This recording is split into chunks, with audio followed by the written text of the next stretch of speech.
एक महिला का पूरा शरीर आयातित जैविक तेल से सराबोर था और ये सब सिर्फ उसकी त्वचा को ज्यादा चिकना बनाने के लिए किया गया था, क्योंकि लिसा एक बेहद छोटे सीवर के छेद में रेंग कर जाने वाली थी।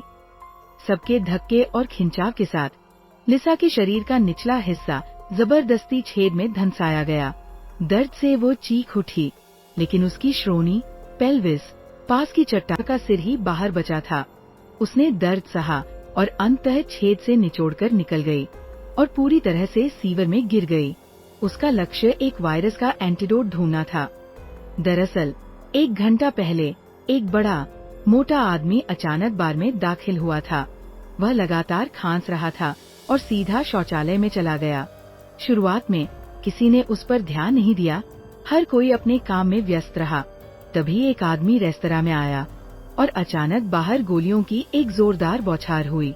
इस दृश्य ने सड़क पर चल रहे पैदल यात्रियों को डर से हर दिशा में भागने पर मजबूर कर दिया और सड़क तुरंत वीरान हो गई। अब बार के अंदर के लोगों ने भी हलचल करने की हिम्मत नहीं की।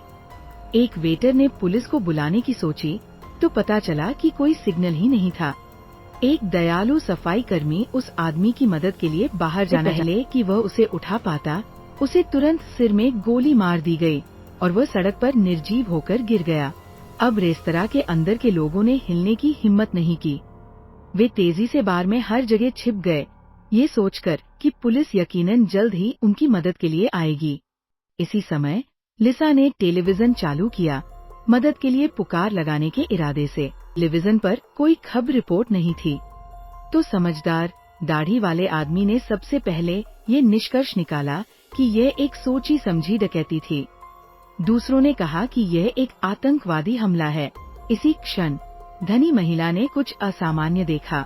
वह सावधानी से बार के प्रवेश द्वार की ओर बढ़ी और तभी उसने ध्यान दिया कि दरवाजे पर पड़ी दोनों लाशें गायब हो चुकी थी और यहाँ तक कि जमीन पर पड़े खून के मूल धब्बे भी पूरी तरह से साफ कर दिए गए थे। तभी सबको याद आया कि शौचालय में एक अजीब आदमी है, लेकिन दरवाजा अंदर से बंद था।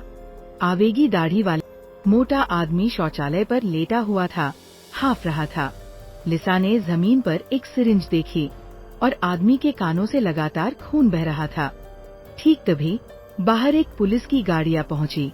जैसे ही सबने सोचा कि वे अब सुरक्षित हैं, ये पूरी तरह से हथियारों से लैस पुलिस अधिकारियों का उन्हें बचाने का कोई इरादा नहीं था।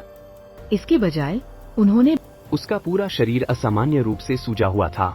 आंखें पिंग पोंग गेंदों जितनी बड़ी थीं, जैसे कि वह किसी भयानक वायरस से संक्रमित हो गया हो।